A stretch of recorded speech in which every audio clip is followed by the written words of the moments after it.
Oh my God, this is so beautiful. This is so beautiful. Did you build it yourself?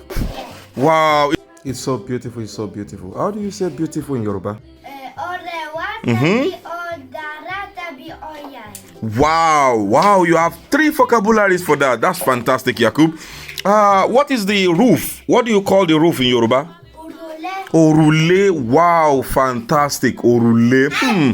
Now I want to ask you something. What does this car use? Electricity or fuel? Epo. Okay. Iná ló lò. Kí ló tó fi ń lo iná? Kí ló tó fi jẹ́ pé kò lo epo tó ń lo iná? Kúrò wájú mi Adam.